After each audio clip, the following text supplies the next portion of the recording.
Is Clair Obscur Expedition 33 worth our time? We're about to find out. Welcome, everyone, to episode 225 of 1 Hour, 1 Decision, 1H1D. I am Chris.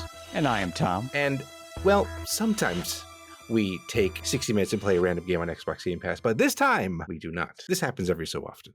And this time we also have a guest on the show. Matt, aka Stormageddon, is here. Hello. Thank you for having me. I'm so excited to be here. So excited for you to this whole thing, because we kind of mentioned it in the previous episode. There is a connection between Tom and you. Yes. That I didn't even realize, and that it just happened so randomly that we connected and then learned about this other thing. So I guess you guys can talk about that, and then we'll talk about the game in a little bit. But, yeah, sure. So, go ahead, Tom. I was going to say, so I think everybody who's been following this show for 224 episodes knows that I am not a public figure. So when we're doing our Twitch streams, I'm mic off. I'm not on a chat or anything. It's a very solo experience for me. So Chris arranges all of the guests. Chris goes out and engages other podcasts and goes and is guests on them. And every once in a while I get roped into it and I relent and will participate. And so when Chris was telling me who we have for the guest, I was bewildered because Matt and I would attend nerdcore shows together pretty frequently in the New York City area. So we know each other in person. And it is not because of the fact that we know each other in person that this was arranged. It is completely separate from that. Yeah, there was this moment where I joined the call and I was looking at Chris and then looking at the other host and went, wait a minute. Oh, so that's what that pause was. You're just wait a minute. My brain was going, look, I'm old. I'm in my 40s. We're getting to that point. Memory's not so sharp. And so I was looking and I was like, is that f***ing Tom? Sorry, I swore. That's the only one for this one. One bleep. But I was like, what the hell? Tom and I met. I think the first time we hung out was a collective of nerdcore rappers who used to do shows together all the time. Yeah. MC Frontalot, for the Dark Lord, Tribe One, Michael Kill, Adam Warrock, and they had done a show together, this big, I think it was a fundraiser of some kind. And it was all of them. A bunch of them had traveled together to get there. And I'd been friends with a lot of so I'd known Shave of the Dark Lord and MC Frontalot because they're both New York locals. I'd befriended them through the burlesque scene and other things. And so I'd known them, but hadn't hung out a ton. I'd also befriended a local magician, Nelson Lugo, who's friends with Schaefer. And so I was kind of part of that circle, but I hadn't met the rest of these rappers, but had been fans of theirs and interacted online in the heyday of Twitter when it wasn't a cesspool. And so I went to the show and didn't really know a ton of folks, but I knew Schaefer and I knew some of the artists, and then just got to chatting with them, and Tom got to chatting with them because I think you had encountered a bunch of them before and had been going to shows for us. So they knew you, they were familiar with you. And so then we just got to chatting. And, I think that first night we probably chatted a bit, but didn't think much of it. But then the next show I saw you, and then the next show I saw you. And then we just became friends because it was one person I knew at every show. And there would be others. And it was just one of those things that, I think that doesn't really happen as much now. It happens more on Discords. I become friendly with Chris through mutual Discords, but it was the analog version of that, just hanging out in the same friend group or fandom for long enough, and you meet people and become friends with them, but only see them at those shows. And Tom and I know each other for a long time now, and we do the New York thing of, we'll hang out. We should totally hang out, catch up. But we would interact online too, on the internet a little bit too. I think Instagram. And so we stayed in touch, but just not people who saw each other except at these shows. And so just so funny to be on a podcast with you tonight. A great podcast and the funniest thing is listening to the show. I'm didn't even click. And I think never clicked. It's context. I think also I know Tom's voice pretty well, but I think I know it with his face because we interact in person so much, but the voice removed, I don't think I would have figured it out. And so to then be here, it's very kismet and makes my heart happy because I adore Tom and always fun to hang out with at shows. And I haven't really been to a lot of live concerts, local shows since the pandemic. I'm trying to go to more now, but like, so that would have been where we saw each other. So it's just very funny that it worked out this way. I think it's incredible. Yeah. Yeah. So the game was not surprised, but the hosts and the guests were surprised. Yeah, exactly. So there you go. So yeah, so let's get back to the game, which is Clair Obscur Expedition 33. I completely kind of messed our intro, but that's okay. This was a better intro, I would say. Yeah. So Clair Obscur Expedition 32, developed by Sandfall Interactive. This game came out in April of 2025. I played this on the PC. It was 40.81 gigabytes on the PC. What about you guys? Where did you play it on? I played it on the Series S, as I always do, and it was 42.27 gigabytes there. Oh, okay. So I cheated. The first thing I asked Chris, so here's the thing about Game Pass. So I have PC Game Pass. I don't have an Xbox. I fell off the Xbox ecosystem after the 360 because the Xbox One was basically a joke. And so I've stuck with PlayStation since it's funny. And to the opposite end, the only PlayStation I've ever not owned is the 3 because I had the 360, but I've had every other PlayStation. And so anyway, when we were gearing up for this, I had recently played Avowed and South of Midnight on Game Pass on my PC, and my computer was struggling. I got this computer during the pandemic, so probably it's about 5 years old. And so it still works pretty well running indie games, and like Avowed, when I turned the settings down, was fine. But South of Midnight, which is a gorgeous game, like just halted my computer. Stutters, the sound was out of sync. Once the gameplay got going, it was fine, but during some cutscenes and stuff, I just from the videos of Clair Obscur, I was like, oh no, this game is going to be a powerhouse. So I was like, Chris, can I play on the PS5? And he's like, yes, as long as it's a game that's on Game Pass that we're playing, you can play on whatever platform you have. And I was like, thank God, because I don't think it's going to run on my PC. So I played Clair Obscur Expedition 33 on the PS5, and it is, does it say on the app how many gigs it is? Let's see. Looking in the app, I don't see, it doesn't say here how many gigs it is, but that's where I played it, is on the PS5. Fair enough. Presumably it's pretty close. I have to assume it's about the same size. Yeah. And well, now I guess we need to figure out what kind of game is it. Sorry, my child just walked in here for some reason.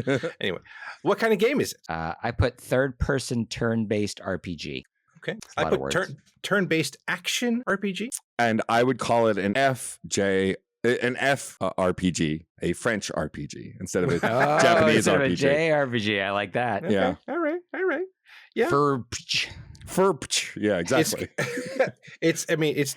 We'll get into it a little bit later. But yeah, it's like, you could almost say FJRPG, but yeah. Anyway, now what about that game loop? I wrote down, go through cutscenes and turn-based combat to progress the story and the characters. To progress the characters? Yeah, you level up. It's progress. Right. Okay. All right. I put this might be showing my hand a little bit. Do a lot of walking and talking to learn what's going on and advance the story. I mean, yes, we'll get to that. I put storytelling and turn-based battles to progress an interesting narrative. Okay. Yeah. All right. Yeah. Agreed. All right. So let's dive into those likes. I enjoyed the opening cinematic. Well, I do mine chronologically. So I don't know if, your average viewer probably knows that as I'm playing, I have the notes out and I'm scribbling notes as we go. So the opening cinematic happens. I'm like, this is pretty cool. And I like the music. And I liked how it set the tone of kind of the whole, like, where it was going to go. So that was my out of the gate thought. I appreciated the fact that they said the name of the game in the song. I was like, oh, okay. That's how you say it. Thanks.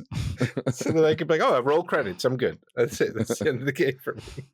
But I agree. The opening cinematic and music really were good. Like, it was just a very kind of like, I guess, a post-apocalyptic or like, clearly something's happened and you're just like along for the ride there with Gaston. Gaston was his name?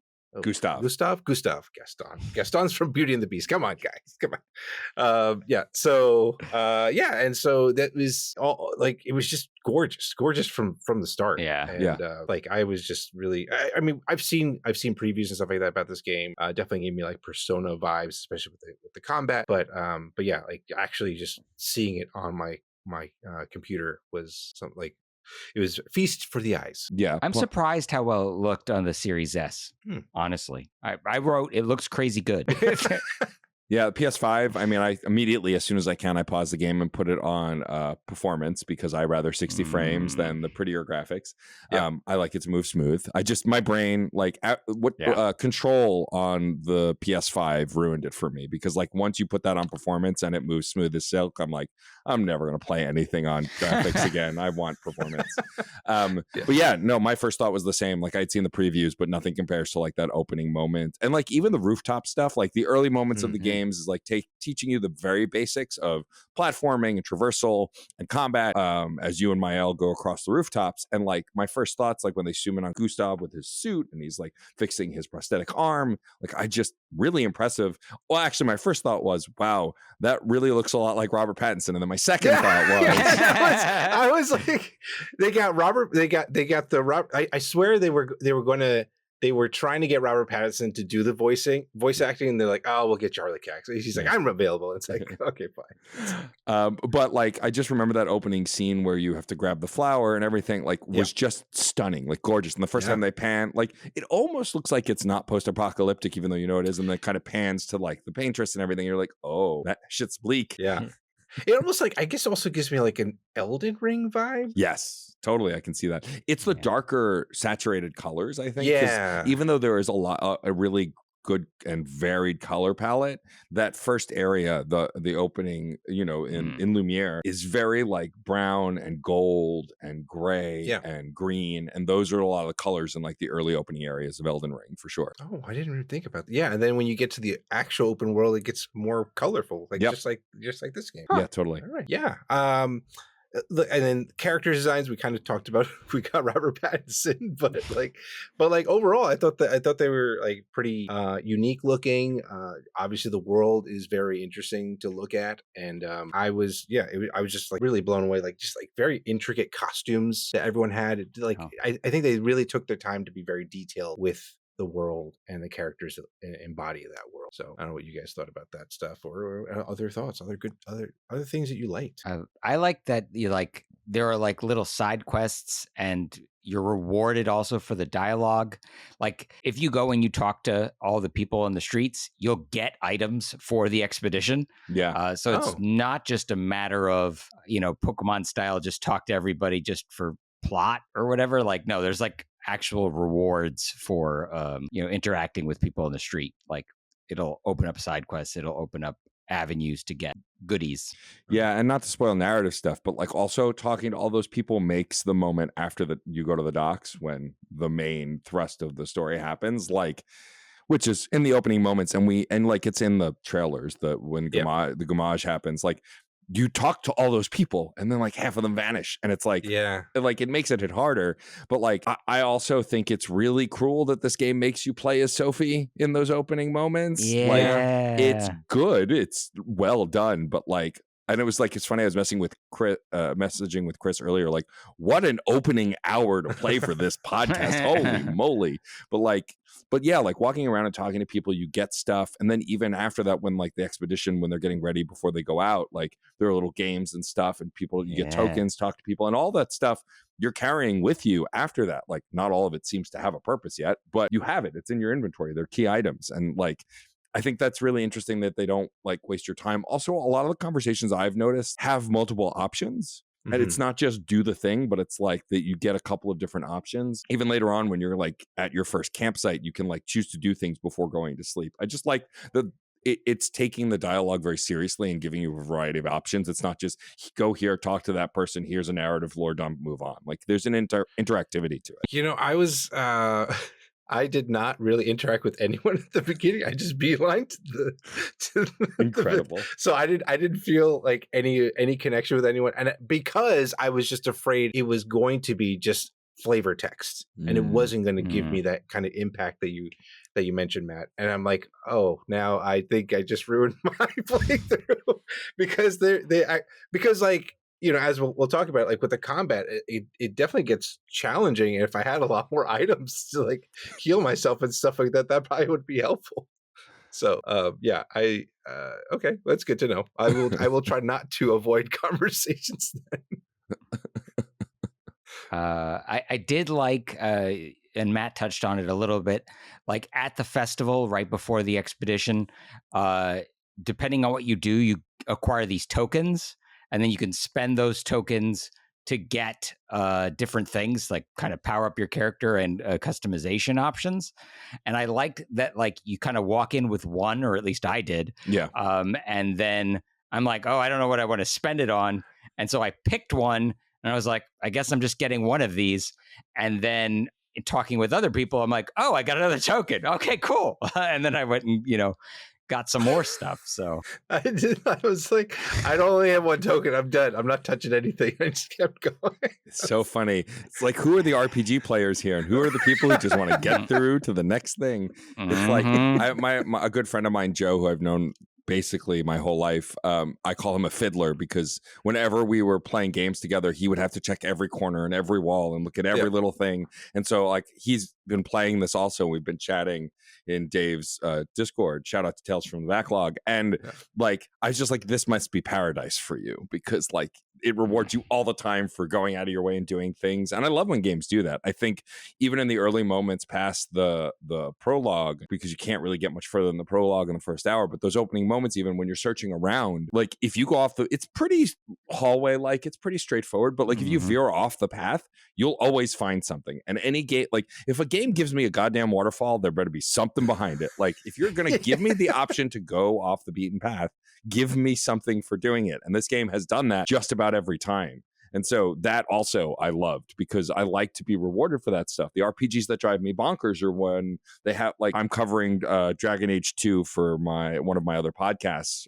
And I love Dragon Age 2. It's actually my favorite in the series, but the dungeons are awful because you like there's so many off the beaten, like first of all, they're recycled. And every time you go off the beaten path, maybe you'll find a body that has money on it. Maybe you won't find anything. It'll just be a dead end. And that just still drives me bonkers, because it's like, if you're going to take the time to give me the space. Now, famously, that game was rush development and they were kind of reusing stuff to save time. But like still, waterfall, treasure chest, no brainer. RPG 101.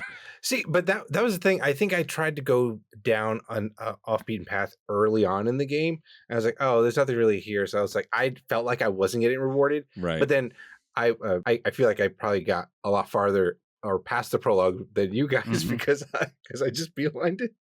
And like, so I got to the I got on the ship and got to the other part of the area. I don't know if you guys got that far. Not yet. I've also been like taking my time. I will admit on this podcast that I might have spent a little more than an hour playing, but not too much more. Yeah.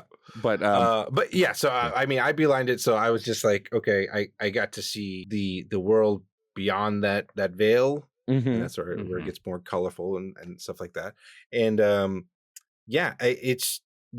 though I will quickly mention that the difficulty, you can change that on the fly. I think that's always a great thing. Always being able to do that. Yes. It's not as like crazy tweaking as like Atomfall or Sniper Elite, where you could like get all really crazy, dial it like easy, medium, hard, or whatnot, which is fine. At least they give you that option. And then that turn-based combat. Like, turn-based combat was like, I love that it's like dynamic. It gave me like I mentioned, Persona, and another game that we play, Bug Fables. Yeah, like it gave me those kind of vibes, and I appreciated that. I love a parry system also, and I like that they threw a parry system into a game. Although this one is kind of like hit or miss. Let me say it is. I don't know if I got the timing yet, but at least they had it, so I appreciated that it was there. Yeah, I mean, I love turn-based RPGs. Chrono Trigger is my favorite game of all time. Like, I love turn-based RPGs, and I love turn-based RPGs that are doing something different. I think the thing I loved about Persona 5 Royal, though it took me like a year and a half to actually finish it, because that game is forever long, is that it was like old school functions with like new school kind of style and flair, and that's what this turn-based system gives me. Like all like the jaunty angle that it shows your party at, the way it shows the interactions, the graphics of everything. I was talking to my spouse about it earlier. Everything looks painterly, right? Like the explosions don't look real; they look like they were made of paint almost. Right. Like it's really a cool muted kind of style for everything, all of the elemental effects. But like I love the dodge. I think the dodge is akin to a rhythm game, basically. Once you get it and figure out the rhythm of an attack, very easy to dodge. The parry I still almost never do because I'm just not good at it. But also giving you a jump and allowing you to counterattack when you jump is awesome. And I think those three together really kind of make an interesting interactive system. I don't mind turn-based games where you just hit the thing, hit the thing, but like stuff like Super Mario RPG, which is one of my favorites of all time, Sea of Stars, which I love, and now this, I love when you give me stuff to do during the battles. I don't mind if you don't, but when you do, it just makes it more dynamic and more interesting. This is why I realized why you guys are like kinsmen. Like yep. But yeah, that's really cool. Tom, you got anything else here on your likes? The last of my likes was I appreciate the there's no going back warnings. So if the game is about to launch you into a cutscene or that the world behind you now just got nuked, I do like when the game warns me that something like that's going to happen. So because I am the kind of person who needs to check all the corners, like let me know so I can check all the corners before I can't go back there anymore. So yeah, that's a good point. Yeah, I like when games do that warning. Also, it's like because like I love the Yakuza Like a Dragon franchise, and like those games, like especially towards the end of those games, it's like, all right, well, I beat this boss, and I'm going to sit here for 2 hours of cutscenes. Let's go. Let's see the story. But they don't always give you a warning for that, and so like I do appreciate when games do that because it's like, all right, if I'm going to buckle in for some cutscenes or some story, or because I can't go back, let's do it. Like I like to explore and check stuff too. I'm not as thorough maybe as Tom, but like I do like those warnings too. Also a like that I hadn't mentioned yet is we briefly touched on it. The music. I think the music in this game is unbelievable. Like it's just, I've only gotten to, you only get to a few areas in the early parts of the game, but like with the thing that I loved is like different areas have different battle themes, which doesn't happen. Games always repeat battle themes, which I don't mind, classics that do that. But like this has different battle themes for different bosses, for different areas. And I love when games do that. Gives a variety, sort of like in how Mario RPG has like different types of bosses had different themes. I love that here. And I think the music is interesting because I love a lot of the famous JRPG composers, folks that we've loved for, Matsu and all of the legends in the space, but I also know what their sound sounds like, right? Like this feels foreign in the best way. It's why I enjoyed South of Midnight this year so much, because it was all Southern Gothic, jazz, and like R&B and gospel. It's like you don't hear that in games that much. This too, a lot of this like progressive stuff and like even almost techno synthy sounding stuff. Like I really love it. I think it's very interesting. The composer is, I believe, French name Laurent Testard. Incredible stuff, and I'm not familiar with them, so I think they may be relatively new too, or at least new to me. And so yeah, I love the music in the game so far. Yeah, and I think it's done pretty well. It sold pretty well, I think, in this first week or so. So kudos to them. Yeah, all right. We've been very positive. It's time to be negative. Well, just real quick, because it kind of leads to a dislike I have. Okay, segue. The voice work was good. They actually have some very good, heavy hitters. Obviously, Charlie Cox plays Gustav, and we'll lead into our dislikes here. The lip syncing is off. Oh yeah, it was designed clearly to be in French, I think. Yeah. And so I was debating on whether to switch back to French just so I can like not have that like lip sync issue, but like I was like, okay, it's fine. Like, I mean, it was still like the voice work is still very good. It was just that like that my mind, like I was like, stop, no, I it's just really good. I don't need to like not hate this, but I was like, okay, I had to put this as a dislike. It was just that thing.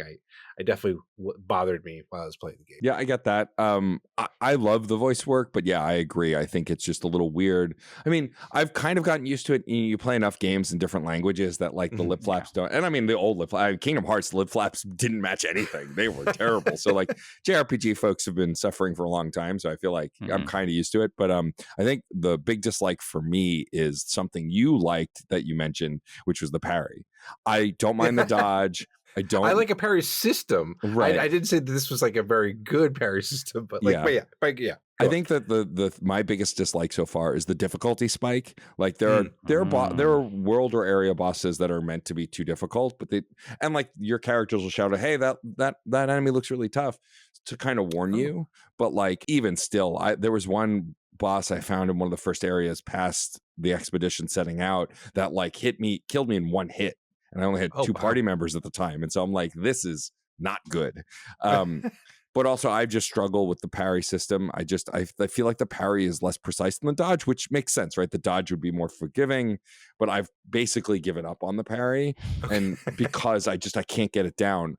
What I might do is like lower the difficulty for a little bit, go fight some fights in the area I'm in to kind of like practice it. Yeah. But that's my biggest dislike, and that the combat still feels a little twitchy. I don't think it's bad per se, but I think I'm just having trouble adjusting to it because it is really unique. The timing of dodges are tough because you can't.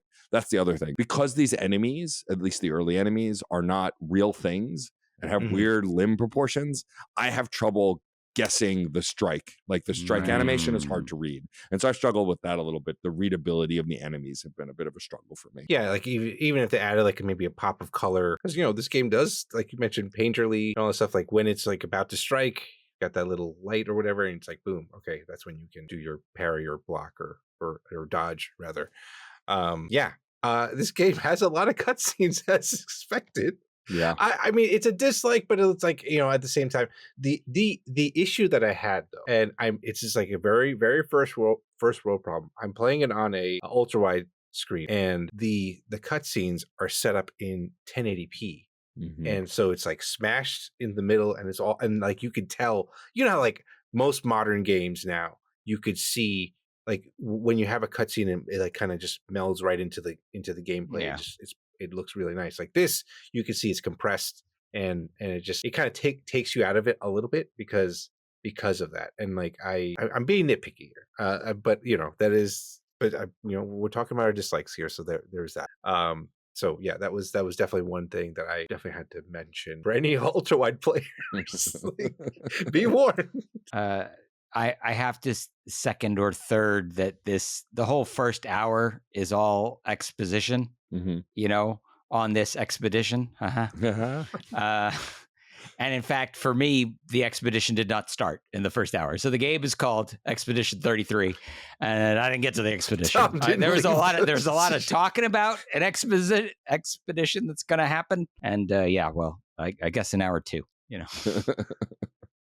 And I mean, that's not terribly surprising, though. I think about, well, actually, it is and it isn't. Like me, mentioned Persona 5 Royal earlier, and that starts with the heist that is towards the end of the game to kind of get you rolling and figure out, oh my God, all this action, what's going on? But I mean, that said, a lot of RPGs do start this way. I think of my favorite. I meant like Chrono Trigger, you go to a fair, you wander around, like you don't really do anything in the first half hour of that game. So like this isn't unexpected, but I can imagine someone who like only gets an hour a week to game, or someone who's really busy coming to them going like, sit down for the new game. Can't wait. I didn't get to do anything. Like I can totally understand that. It doesn't bother me because I'm a sicko who plays multiple games at one time every month for whatever purpose. But I think I can see the frustration there. And like, I also like narrative heavy games. So to me, that doesn't matter. But if someone's like, I want to get to the thing that you do, this would probably be a big frustration. Yeah. I also put the plot is intentionally cryptic, and I'm starting to get annoyed. It's also really nihilistic and depressing. So it's like, everyone's going to die. And then you watch half the population die, and it's like, geez, well, come on, like it's like you spend an hour getting to know everybody, and then they just take them all away from you. It's Game of Thrones. That's what it is. It's Game of Thrones. I mean, it did what it was setting out to do. Sure. You know what I mean? Like they were successful in the delivery of it, but it's like, sometimes you just want to sit down and play something uplifting. Yeah, this is not definitely not at all. So Sony would like to say, you got The Last of Us 2, and like the 800 remasters. So clearly people like to play really dour games. So. Yeah, I think that for others, I can totally get it. For me, it's like, bring it on, emo at heart. I want to cry, make Sure. me cry. Game, let's go. I want to feel. But you're right, Tom. Like that, especially that first hour, especially everything in Lumiere before the expedition heads out. I mean, it's designed to be like you know what's going to happen within minutes, yet they still drag it out because it happens at a certain time, and you can take your time because it doesn't happen until you get to a certain trigger point in the town. Yeah, totally. It drags. What you have to do is play like Chris and just not pay attention to anything, and then you'll get through half the game. Who are these people? Oh, they're gone. All right, see ya. It's like it doesn't matter. And one, I think, to your point, Tom. There's a lot of mystery and a lot of things are still not answered, and I get it. There's got to be some buildup, and there's a lot of mystery going on about who is this painterist and why are people just being disappeared after a certain age? It's it's after a certain age, I believe, and it's so it's all this stuff that you just need to unravel. And I'm hoping that the rest of the game answers those questions for you. The one thing I did want to bring up, the rose at the very beginning, or the flower that it's you have a choice of picking it up or not. I'm kind of curious, does that mean that there are multiple endings in this game? I don't know if any of you guys. I do wonder. There are several choices you get to make if you rush through some stuff and get further in the game, or don't stop playing. There are clear choices that delineate some things. So I don't know. I mean, part of me hopes so, and then part of me also doesn't, because then I'd have to play it again to see the other stuff. Says the person whose favorite game franchise ever is Mass Effect. So grain of salt, but I did think that also. I don't know, and I'm afraid to talk to anyone I know who's reviewed it and finished it because I don't want to know spoilers. So, but I did think of that also. Since Chris brought up the flower, I was going to drop it because it is nitpicky. But so Gustav puts that flower into the necklace, and then in some of the cutscenes it's there, and some of the cutscenes it's not. Yes, and that bugs me. Where I was like, he put this gigantic flower in there, and then it's just no. Oh, there it is. Oh, nope, no, it's gone again. So I have a similar nitpick, and since you brought it up, I'll bring it up. The character modeling isn't perfect. And now this is a small new studio. The devs aren't new. They've worked on other things, but this is their first game as Sandfall Interactive. But there's a scene in the prep for the expedition where you're kind of celebrating, quote unquote, where Gustav is joined by Lucien, and I can't remember the woman's name. Of course I can't, because I'm a terrible person, I guess. But the two of his friends join him and bring drinks, and Lucien's carrying a bottle and two glasses, and he hands the glasses to the other two, and they're holding them willy-nilly and then drink out of it. And I was like, oh, there was liquid in those? They didn't hold them like there was and liquid in them. He held it upside down. I think at one point and he's still drinking. I'm like, wait, what? So, and look, that's such a small nitpick, right? It's when people get mad about bad looking food in video game. It's you're not eating it. Who cares? I did notice it, and it did. And then, so is one of the rare games where my credible spouse, Sarah Storm, also is really into the game. Watched me play the opening moments and went, oh, I need to play this, which only has happened once recently before with with Control. And so I watched her play through that moment last night, and I went, oh, no, that wasn't just me. It just looks bad. Okay. All right. So the other thing I thought was I didn't actually write this down, but I wanted to bring up now that you mentioned these nitpicks here. When you switch characters, because you're able to switch characters, the other person sometimes just doesn't show up. If you turn around, they're not there. And then I was like, oh, okay, this is one of those games where it's everyone kind of mind melds or body melds into one character and they just walk around. But then 2 seconds later, the other person shows up. I'm like, wait, what? You were here this whole time? It was very confusing about if that happens or doesn't. And I remember there was certain conversations where it was oh, did you talk to Gustav? Early on, I think that the girl that who has a flower shop, she's like, oh, did you tell Gustav? And she was talking to Sophie, and she's like, no, I didn't. And I was like, oh, let me switch to Gustav and talk to the girl, and nothing happened. Yeah, I don't think it's not a nitpick that you can switch. I do not love that it's very video gamey that when you do switch, their clothes kind of pop in their hair because of the physics. But also, what I do like is if you're switched off to another character, but then you need to talk to someone who needs to talk to a different character, they don't make you switch. They don't say, oh, I have nothing to say to you. You just talk as it's assumed that everyone's together talking to this person. Yeah. And I do like that, at least, that you don't have to switch between the characters to get the right dialogue. But it is very video gamey. But then again, so is everyone absorbing into cloud before they wander off. So like, it's there's no, I don't think there's any good way to do it other than only playing as one character and not controlling the others. But I do like that they give you the variety of like being able to move through the world as the different characters. Yeah. And I guess like whoever you swap to becomes like the primary during combat too. Right. Is that, I think so. Yeah. Okay, cool. All right. If we got no other dislikes, maybe we'll roll into our other thoughts then. Yeah. Sure. Let's do it. All right. Well, How Long to Beat says this game takes between 30 to 60 hours. That's if you do all the side quests. That's 60 hours. So pretty meaty, pretty sizable game in that Sandfall Interactive has created. And this game is Xbox Play Anywhere, xCloud saves, and you can play this remote. Which I will. There's a little quick nitpick with that. I was playing this on the Steam Deck. It's like, man, this game, because it's on this game needs to be played on a big screen. Because like if you play on a small screen, like the game just feels a little washed out, and like you just like the colors just don't pop as much. I don't know.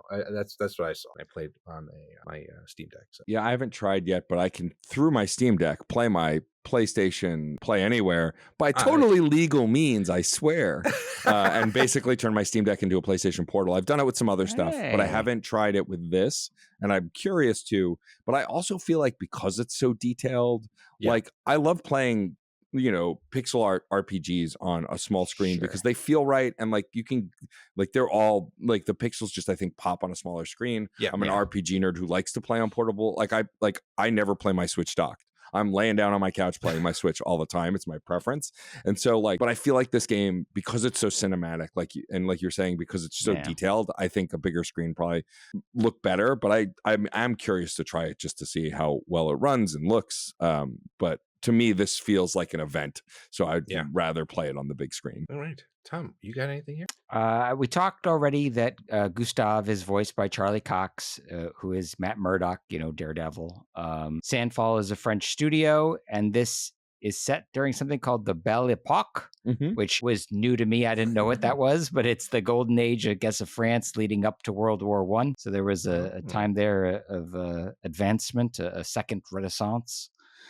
Development for the game began on Unreal Engine 4, but they switched to 5, and part of that there was to make use of ready-made assets so they could focus all of their attention on hero assets. And I think it sounds like the reasoning there is they're a relatively small studio, right? They have about 30 people. So if you're going to make a game like this, you want to spend your time judiciously and not, making rocks and pieces of wood and stuff. Kudos to that. Wow. 30 people made this game. This is very impressive. Yeah. To be clear, the studio is bigger than the 30 people, but it's like a core 30 people within the studio. Also, as I mentioned earlier, Sandfall is a new studio, but there are some legends in the industry or just folks who have worked before. And then Kepler Interactive is also newish, but has published a ton of games recently, including like Ultros and what was some of Scorn. Sifu was one of their big ones that they published. They published this, Bionic Bay, which just came out recently, Cat Quest 3, Pacific Drive. Like they've published a ton of games. And so like the lineage there is pretty great too.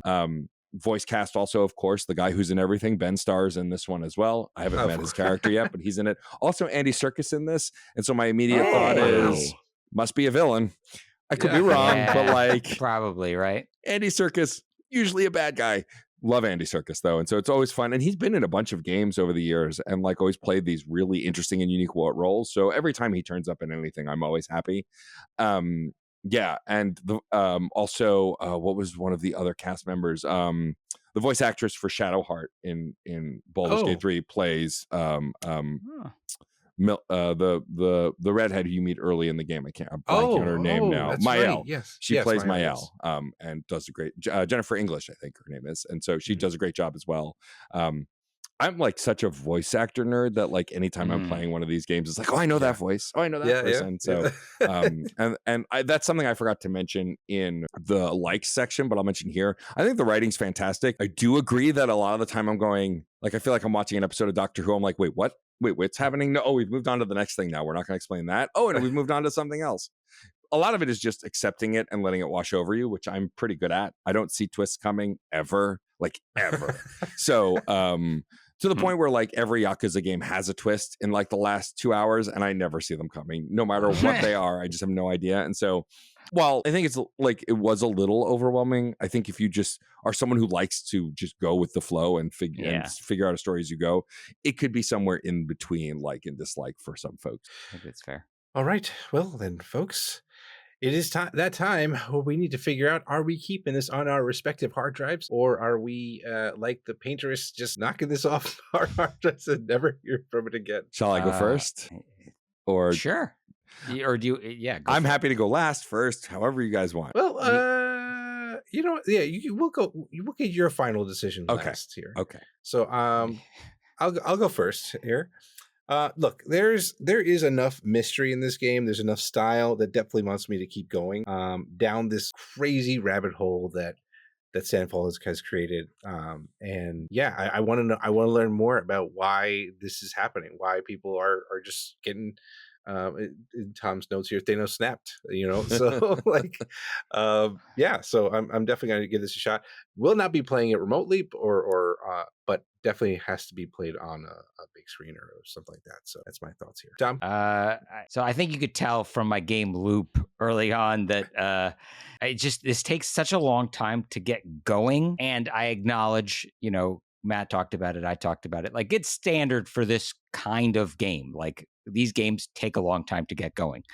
But knowing that it's going to be 30 to 60 hours, I'm like, that said, I kind of do want to see at least the beginning of this expedition. Like, you know what I mean? So I think I've got to at least give it another hour just to see if the pace picks up, see if, okay, maybe we start to do more combat, you know?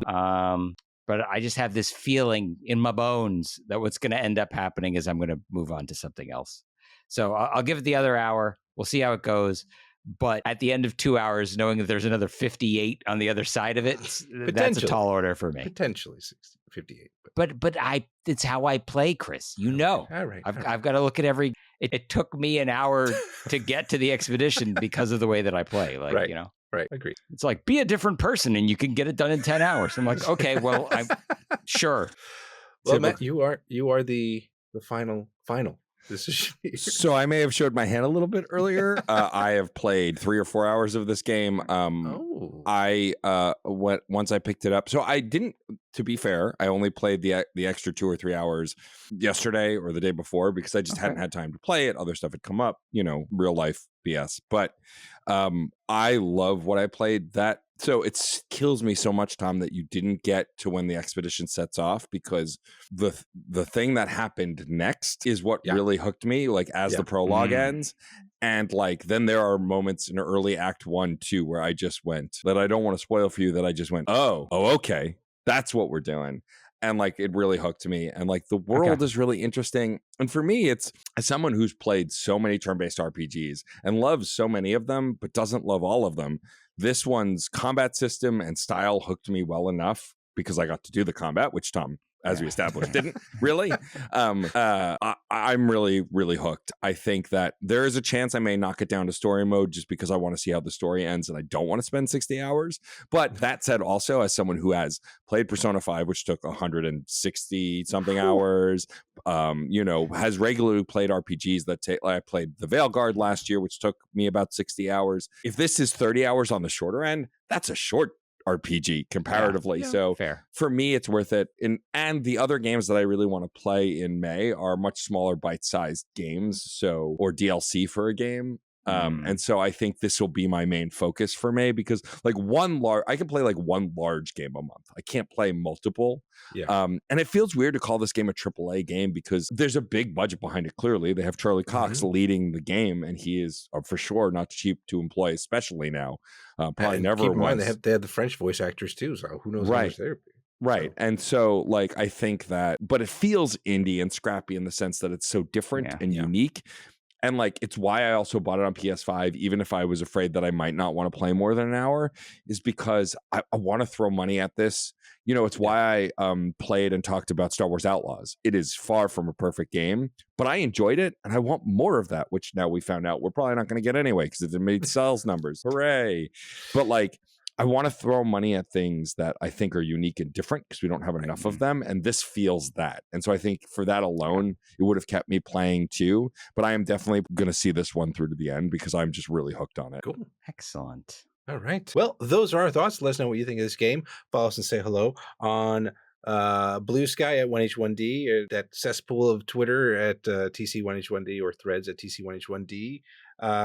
Shoot us an email at tc1h1d@gmail.com, or we play these games on Twitch, twitch.tv/1h1d. Check us out there when we randomly pop up on your feeds. And yeah, we do put these episodes on YouTube. So if you have any comments, maybe a favorite JRPG/FJRPG that's your favorite, put it in the comments. Let us know. That'd be cool. And as you know, 1H1D is part of the QTV network. And if you like any great gaming content, please check it all out at quitthebill.com/network. Now, Matt. Yes. You have been such a gracious guest. Oh, thank you. And I must say, I did listen to your episode on One Step Closer to the Edge on Fun and Games. Yeah. That was a great episode. You guys did a wonderful breakdown of like all difficulties and like all that stuff. And I was like, I really appreciated that. And you guys are so eloquent. Like I was like, man, I wish I could talk like these guys, these folks. And it's like, oh man, it's but yeah, definitely check out Fun and Games. But please like your show. Let everyone know. Thank you for having me. First of all, this has been great. It's so fun to reunite with my long lost friend Tom, who I adore. It's still my brain is like going, what the hell? Like I just never in a million years would I have expected to see you here, because also I think we spent more time talking about music than video games back then too. So like just the context didn't exist. So it just makes my heart happy to have experienced this, and I'll have to come back sometime. But thank you for having me. This was a blast. As for me, I am Matt A.K. Stormageddon, or Matt Storm. You can find me only basically on Blue Sky and Instagram. I'm djstormageddon.com on Blue Sky and DJ_Stormageddon on Instagram. If you want to find out about all the stuff that I do, you can go to djstormageddon.com. It'll take you to my link tree. It has both of my podcasts that I'm currently working on, Fun and Games, which Chris mentioned earlier, which broadly is a topic-based discussion podcast that I host with the incredible Jeff Moonen. We talk about different things in games like video game reviews, gaming magazines, difficulty in platformers, signposting in games, RPGs. We talk about genres. We do console retrospectives. We interview developers. As of when we're recording this, but maybe by the time you hear it, our PAX East 2025 special will be out, where we interview a bunch of devs and we get to walk around the show floor and talk about a bunch of games we've seen. So you can go listen to that. And also with that feed, we do a sub-series called Side Quests, where each episode a different host talks about a game they love and why they love it. It's an excuse to just gush about something you love free of judgment, which is impossible to find on the internet these days, which is why I made it. And it's a really good time. And we've had all sorts of different folks, both within and outside the gaming space, talking about games they love. And then briefly, the other show I do is called Reignite. Started as a Mass Effect play-along podcast, where me and my co-host Frankie Bradley Lestrange wanted to play through the Mass Effect trilogy, but making decisions as if we were Commander Shepard, and discussing why we made those choices. And then more importantly, why we decided to kiss the aliens we wanted to kiss, because that's really all you care about in Mass Effect. And that's been great. And from there, we went on to Mass Effect Andromeda, which I had never played before we covered it for the show and ended up really loving. And now, of course, naturally moved on to the next BioWare franchise, which is Dragon Age. And we are currently playing through Dragon Age 2.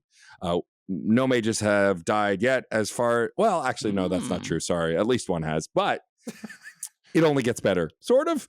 But it's been a fun discussion, and revisiting Dragon Age 2 after only having played it once versus the Mass Effect games where I've played them a dozen times has been a really fun experience. So if you love the Dragon Age franchise or love folks getting deep about decision-making, definitely go check that out as well. Awesome. Thank you so much. Thank you. Yeah, I definitely want to check that out, because I will probably never play a Mass Effect game, but I don't mind listening to other people talk about these games. Gush about it. Well, we could do that. That's for sure. I love the I love when people are passionate about something, and it gets me excited about the game. Maybe not as much enough for me to play it, but at least like I can feed off of that passion. So cool. All right. Awesome. Now, Tom, I guess we got to figure out what we're playing next, don't we? If we want to keep making a show. Yeah, that's true. You could stop, but then so would the show. The show. 225. Right. That was it. 225. Matt killed it. There you go. There you go. All right. Here we go. Okay, this is something I've wanted to play for quite some time. Immortal Phoenix Rising. Oh, so Okay. not to shape your opinion, but I liked what I played of it a while back. So I'm curious to hear your thoughts. I think based on my knowledge of both of you, you could either love it or absolutely hate it. So either way, it'll make for a good podcast. There you go. Good all content. I know, all I've known is that this is like Zelda, like done by Ubi. As long as they put the jump button on the right button, I'm good. I think I'm good. So cool. All right. So that is it for episode 225. Thank you so much, everyone, for tuning in. And we'll catch you on the next one. Thanks, everybody. Later.